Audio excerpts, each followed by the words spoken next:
Coucou les amis, bienvenue dans l'épisode 3 de la saison 0 de Sacodon.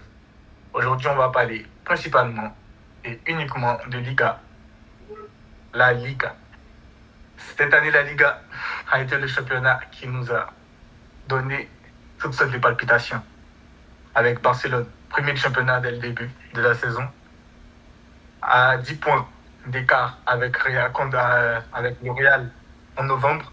En janvier, le Real passe devant. Avec l'Atlético, ça se balance, ça se bouscule. Et jusqu'à aujourd'hui, ce week-end, il y a eu des rencontres aussi époustouflantes avec le match Barcelone-Atlético. Aujourd'hui, on va en parler de la course au titre. Je suis encore avec mes éléments et j'espère que vous êtes prêts. Ça va bien se passer, les gars. Ça va bien se passer.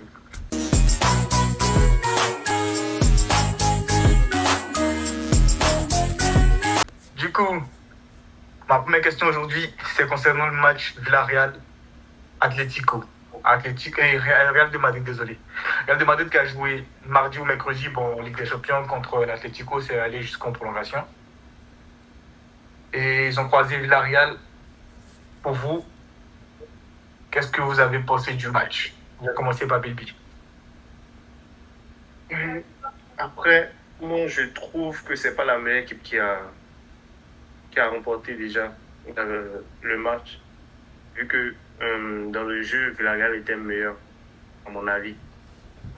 Mais le Real a su compter, comme d'habitude, sur ses individualités, déjà, notamment Mbappé.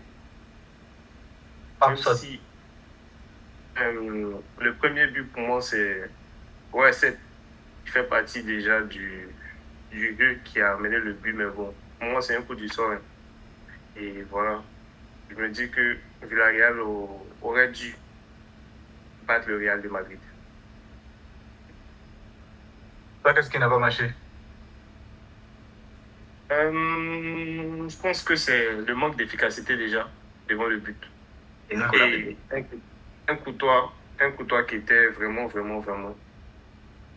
Courtois des grands soins. Ouais. Ok, ça s'entend alors. Du coup, Paulem, pour toi, quelle a été la physionomie du match pour toi? Ouais, pour moi, le Real a juste assumé son statut de grand. Même s'ils étaient tous cramés, les joueurs, ils ont été clutch. Que ce soit Courtois dans les buts, qui a rien laissé passer, bon, à part le corner. Il y a eu ce cafouillage qu'il y a eu dans la surface. À part ça, il a rien laissé passer. Il y a eu Kamavinga en 6 qui a rafalé il a poursuivi tous les joueurs de Villarreal. Limite, on dirait qu'il voulait les agra. Et il y a eu Mbappé devant il a beaucoup désonné comme d'habitude, mais au moins il a fait son travail de neuf. Parce que le premier but, c'est un but de neuf. Que vous voulez que ce soit coup du sort ou pas, le neuf il devait être là. Il a été là, il a poussé la balle. Sachant qu'au départ, il est au début de l'action. C'est lui qui fait la passe à Brahim Diaz. Et le second but pour Mbappé. Avec tout le cœur que j'ai quand il dit ça. Mais il a vraiment fait un match de neuf en fait. Donc moi c'est plus ces trois joueurs-là qui m'ont impressionné. Mbappé, Kamavinga et Courtois du match. Et juste le Real a assumé son statut de grande équipe. Après une prolongation contre l'Atlético, venir sortir cette prestation où on voit que tous les joueurs sont essoufflés. Chapeau. Rien d'autre à dire. Voilà. Avant de passer la parole à Madeleine, on va prendre l'avis de Mo. Après, Zik, on verra ton avis aussi. Dans la peau de Madeleine, comment tu as vu le match. Du coup, Mo, après, on passe à Zik. Mbappé l'a dit. La période d'adaptation est terminée. C'est le moment de décider de l'issue des matchs. Il a décidé. Il a décidé. Il a décidé que c'est le Real Madrid qui allait gagner, qui allait prendre les 3 points. Voilà. Il a donné les 3 points à son équipe.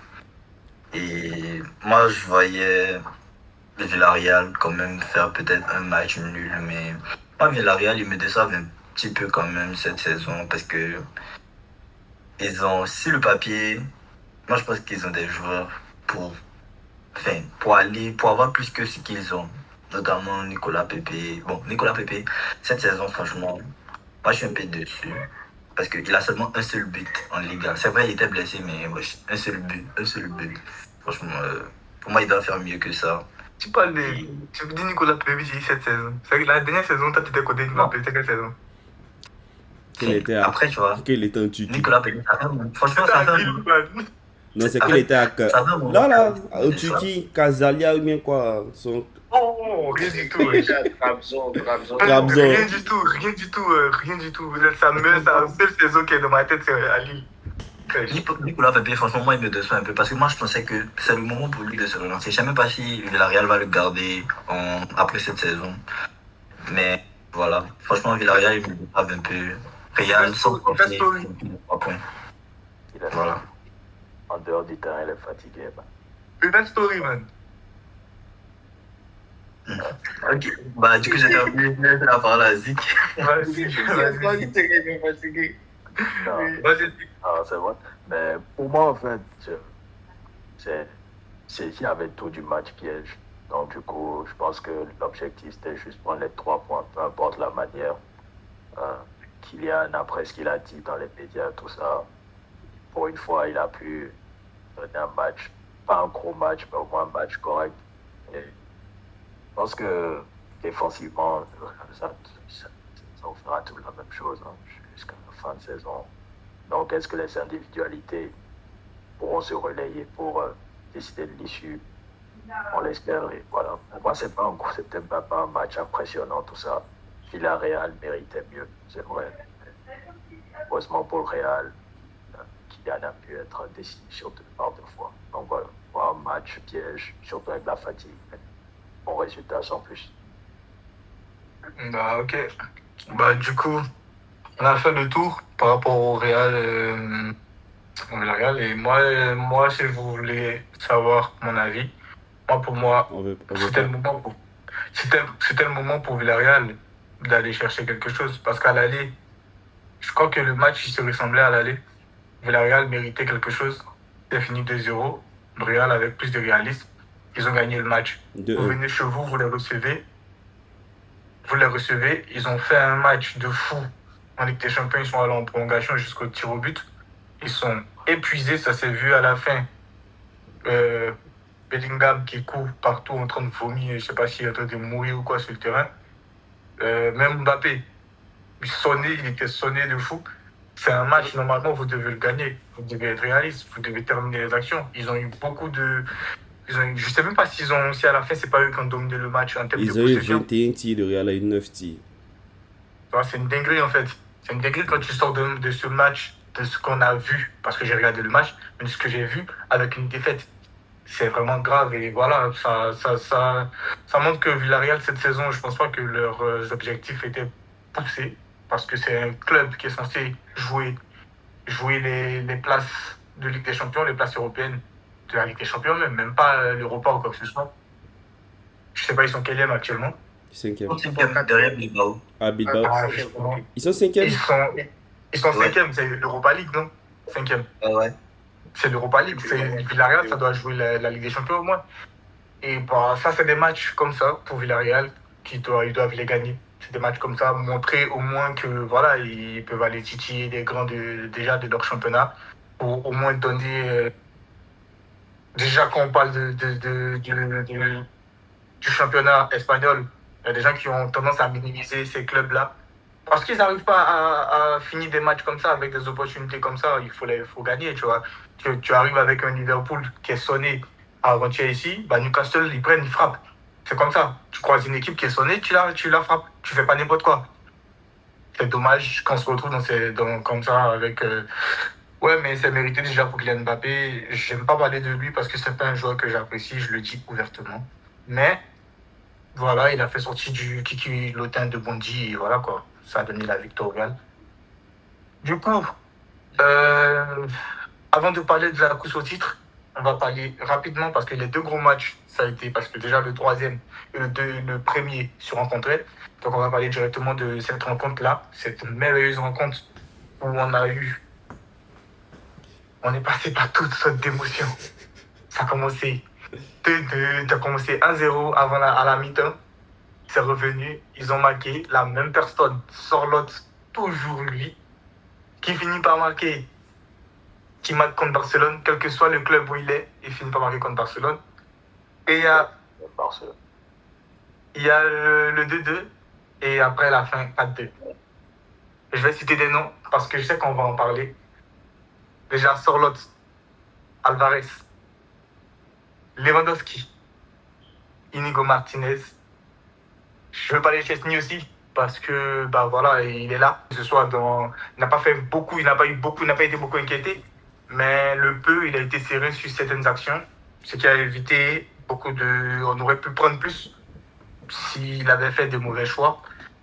Je vais parler de Pedri, on va parler de Lamine Yamal, Rafinha et du GOAT, le Shark, Ferran Torres. Donc là, on va parler de Barcelone Atlético, les gars. Je vais donner la passe à Polem. Comment tu as vu le match et qu'est-ce que tu veux dire de ces noms-là? Quel nom tu veux genre, quels sont les joueurs pour toi qui ont eu un aspect positif, négatif? Donne tout ce que tu vois sur le match, tout ce que tu as vu sur le match. Ben, du coup, moi, j'ai parlé de 3 joueurs rapidement. Je ne vais pas m'attarder parce que j'ai laissé la parole aux autres. J'ai parlé de 2 joueurs du Barça et un joueur de l'Atlético. Je vais commencer par Lewandowski. Parce que, en tant que Barcelonais, je comprends. On a eu le débat dans l'épisode précédent avec Jackson. On achète l'attaquant pour qu'il finisse des actions. Et Jackson est un attaquant qui a des dépassements de fonction qui arrangent Chelsea. Et Lewandowski, c'est des dépassements de fonction, il n'a pas. Donc je comprends que la plupart des fans du Barça lui en veulent et veut qu'il parte. Moi aussi, je veux qu'il parte. Mais j'arrive à nuancer. Et ce que je demande à mes amis supporters du Barça, c'est de savoir faire la nuance en fait. Parce qu'en vrai, sur la saison de Lewandowski, là, il a 22 buts en Liga. Et il a 9 ou 10 en Ligue des Champions. On a beau dire ce qu'on veut. Si on arrive au bout de tous ces trophées-là, Lewandowski aura fait une grosse part. C'est vrai qu'il rate beaucoup. Hein. Il rate de nombreuses occasions. Parce qu'en vrai, s'il était plus clutch, Pedri, ses stats de passe allaient être incroyables. On l'a vu même pendant ce match. Pedri lui a donné deux passes. Oui, c'est le premier, c'était... Bon, bref, il n'y a pas décrit les actions, mais il lui a donné 2 passes où Lewandowski, prime, les finissait. Donc 2 buts. Mais là, il est vieux, il y a beaucoup de choses qui rentrent en compte. Du coup, il n'est pas ce Lewandowski du Bayern là. Mais en vrai, pour ce qu'il nous donne à son âge, je trouve que c'est pas si mal. Après, au jugement de chacun, pour voir comment il juge Lewandowski. Mais moi, pour moi, c'est pas si mal. C'est pour ça que quand on veut l'abattre, moi, je suis toujours un peu le petit soldat qui le défend, quand il peut en tout cas. Le deuxième joueur de qui je veux parler, j'ai parlé du joueur de l'Atlético, c'est le Tolissimi Tito. Je sais pas comment l'appeler, mais Giuliano Simeone. En fait, lui, il a ramené l'énergie du daron sur le terrain, en fait. L'énergie que son daron a sur le banc, il l'a ramené sur le terrain. C'est une dinguerie l'intensité qu'il a, la vitesse, même la passe qu'il donne, la passe d'Alvarez. Combien d'attaquants à ce moment-là allaient tirer? Mais tout le monde allait tirer. Il a eu la lucidité de se dire que moi, je suis excentré. S'il remet pour Alvarez, déjà il a vu, déjà. Il y a beaucoup de déliés en ce moment, il ne voit même pas Alvarez. Et la petite passe, en fait, c'était juste incroyable. C'était juste incroyable. Du coup, le match de Julian, il a dit Adaguleur pour la frappe qu'il a. Incroyable. Du coup, il a fait vraiment un match incroyable. Surtout dans l'intensité. Comme il a fatigué tous les joueurs du Barça, que ce soit les milieux, les défenseurs, côté gauche, côté droit. En fait, il était partout. Il défendait comme... En fait, l'énergie de son papa, comme j'ai dit, il ramène sur le terrain. Du coup, gros chapeau à lui. Et le dernier joueur, c'est ma pépite. Pour moi, le candidat le plus sérieux au Ballon d'Or cette saison, Pedri. À 2-0. Il a regardé tous les joueurs du Barça, il a fait ça. C'était 1-0.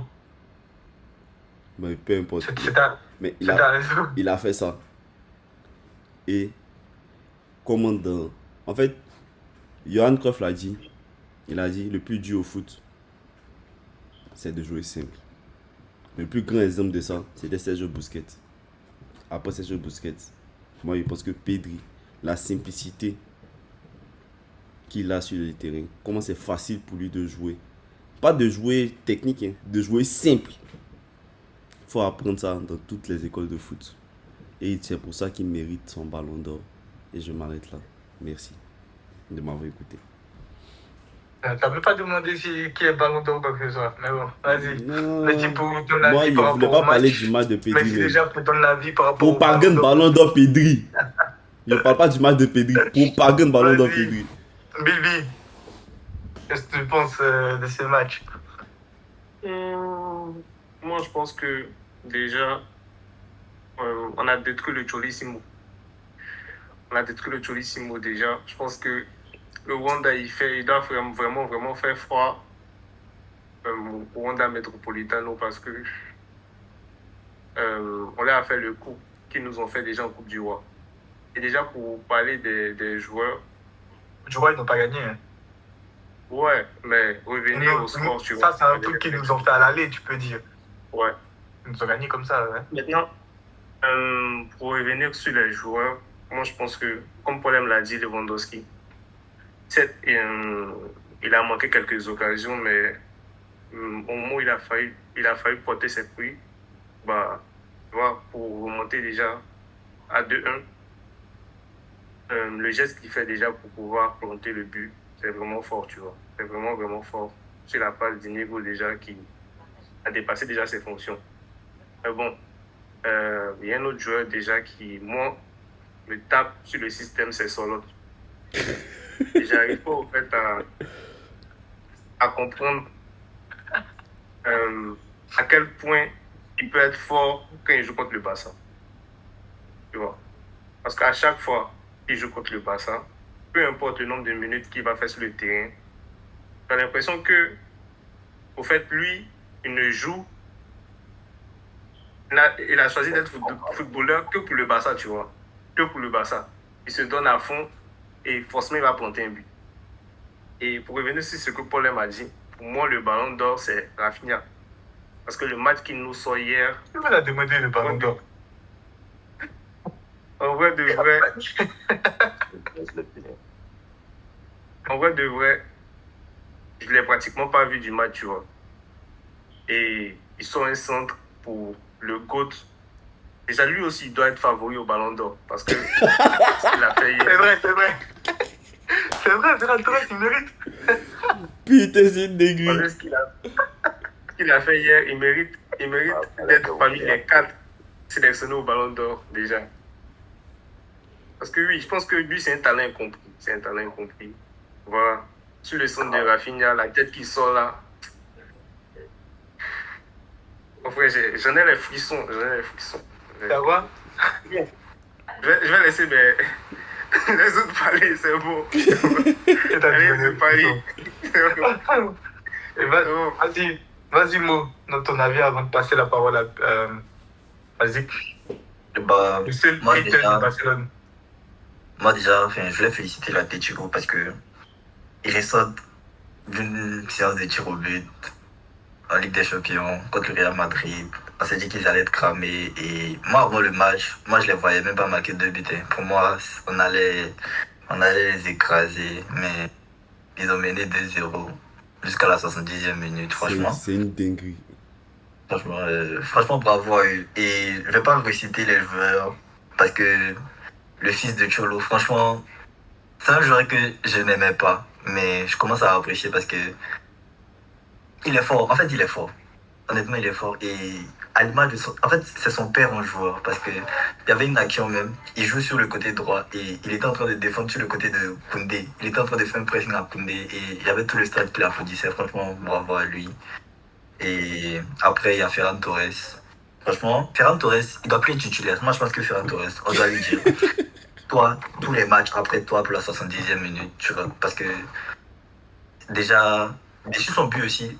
Attends, avant de continuer avec Ferran Torres, franchement, Lewandowski, je m'excuse parce que j'étais beaucoup critiqué, surtout en début de match. Moi, j'étais beaucoup critiqué. Peut-être c'est ce qui a fait que tu as changé pendant le match, mais son but qu'il a mis déjà, 2-1, fallait le mettre parce que c'est ce but-là qui donne un élan de courage et qui fait que, on égalise et on passe devant par la suite.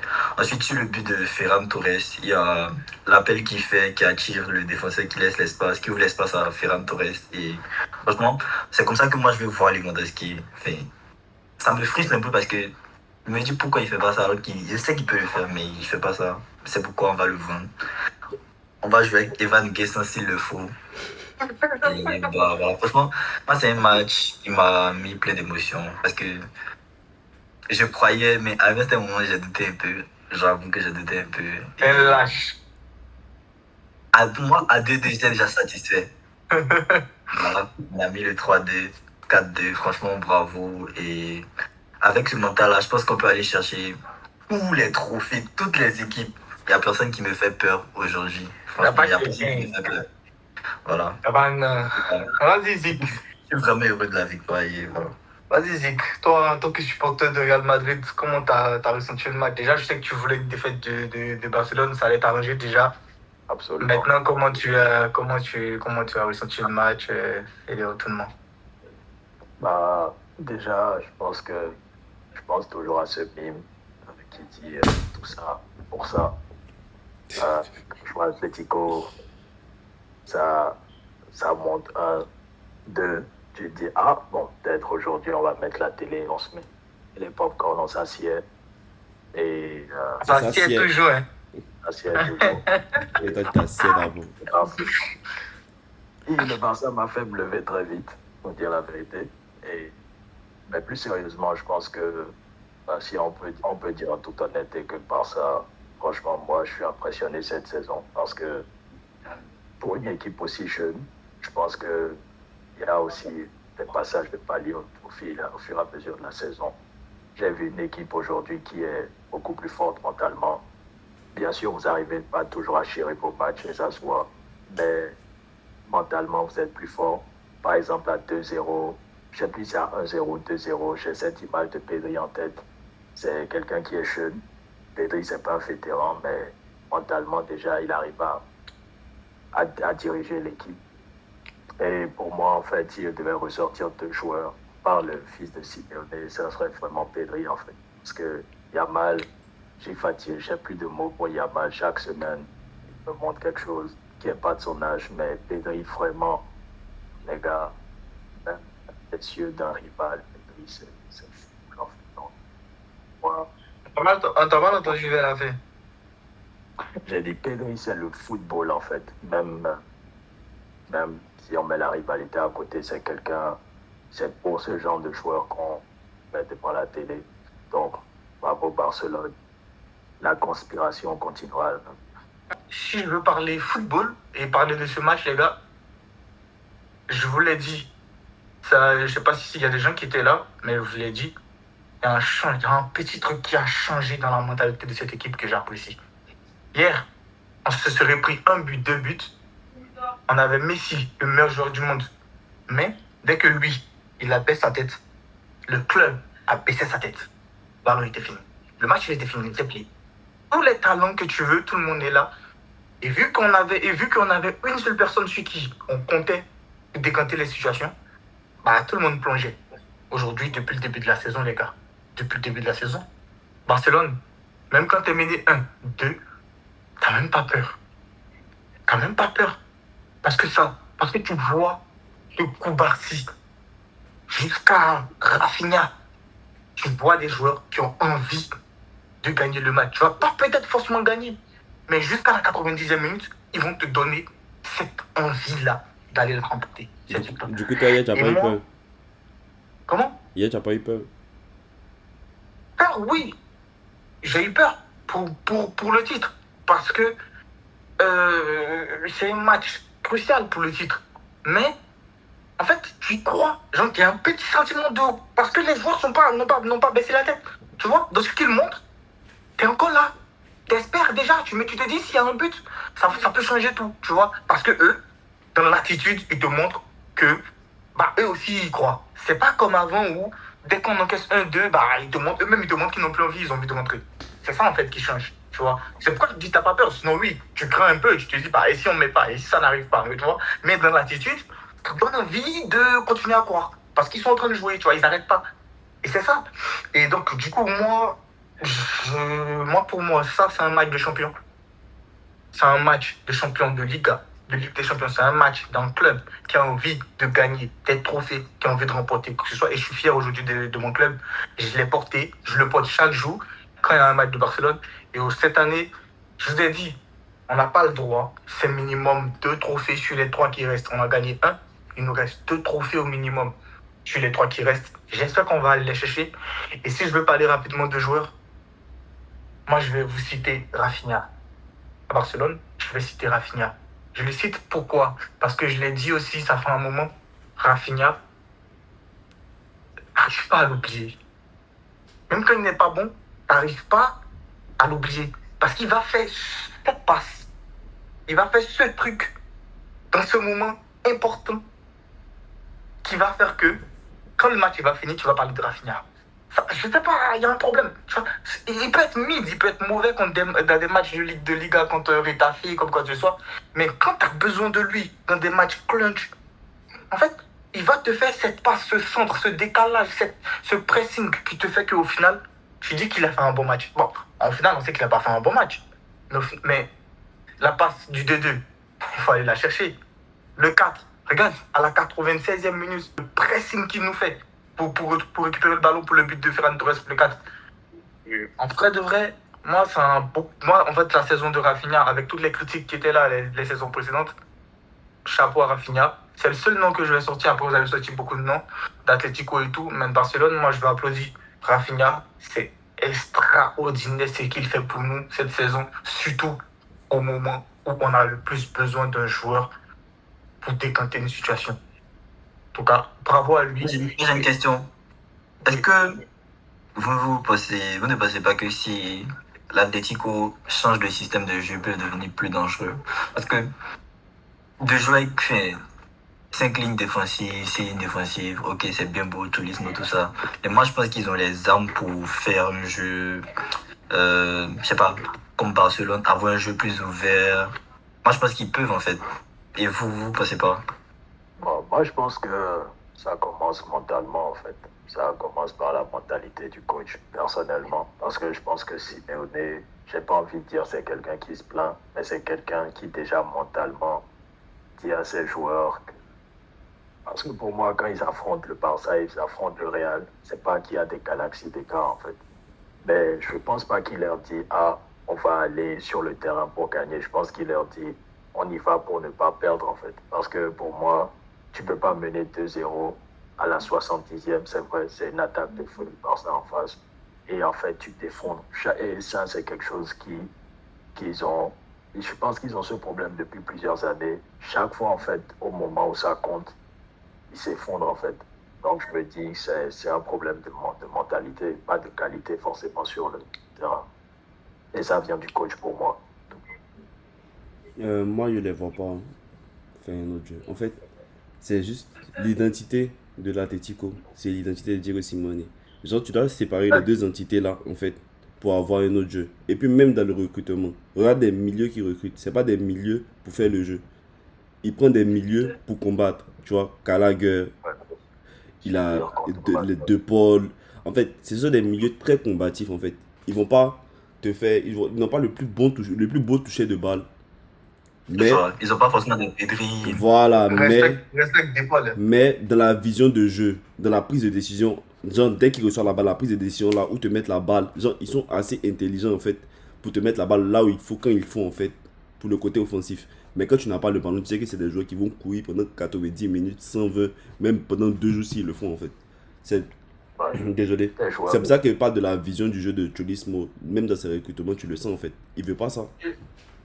Complètement ce que tu dis, moi je pense que c'est plus l'identité de jeu de Simeone. Simeone, ça fait des années. Je sais même pas la dernière. Je me rappelle même pas du coach qui était là avant Simeone. Parce qu'il a tellement duré au club que je pense qu'aujourd'hui, Atletico joue à l'image de Simeone.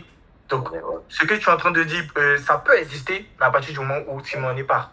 Je pense que si Simeone part et qu'on envoie un autre coach, il va forcément apporter son football à lui. Ça peut changer quelque chose. Mais tant que Simeone est là, ça sera toujours du cholismo. Ça sera toujours. Et essayer de genre, être compact et puis jouer en transition rapide en contre-attaque. Ça va toujours être ça. Être prêt à se battre sur. Voilà, et aller chercher une contre-attaque. Voilà, c'est ça. Ok, je comprends. Question pour le supporter de Real Madrid. Déjà, Zik, ça va aller très vite. Pour toi, est-ce qu'il y a toujours un espoir de gagner la Liga? Euh, En sachant que, à égalité de points avec Barcelone, ils sont devant. Ils vous ont gagné déjà. Bon, on vous a gagné à l'aller. Il y a un match retour et il y a une différence de but. Donc, même à égalité de points, avec un match en retard, ils sont devant. Bon, on est devant. Comment tu vois, est-ce que tu penses qu'il y a toujours un espoir d'aller chercher la Liga? Ou, absolument. tu vois, Absolument. ok. Et ça peut encore changer. La chance est très mince, mais elle est pas inexistante. Ouais, je comprends. Ouais, elle peut être mince parce qu'à partir du moment, même si vous gagnez, vous nous gagnez, C'est pas dans nos mains, en fait. ça ne dépend pas de vous. Voilà, ça Ouais. dépend plus des 10 derniers matchs qui restent à Barcelone. À Barcelone. Et du coup, voilà, ça c'était ma question pour Zik et pour tous les supporters du Real Madrid. Vous pouvez répondre en commentaire. Pour vous, est-ce que vous croyez vraiment encore au titre? Ça sera déjà un débat qu'on aura en space. Je vous ai dit, regardez, branchez-vous tous les comptes de Sacodon, que ce soit Twitter, Instagram, TikTok. Par rapport au space, c'est par rapport à Twitter. Venez nombreux sur Twitter parce que c'est là-bas qu'on a commencé. Et il y a toujours des spaces régulièrement quand il y a des matchs. On va parler de ça. Il y a plusieurs sujets qui interviennent. Vous pouvez venir nombreux. On va en parler.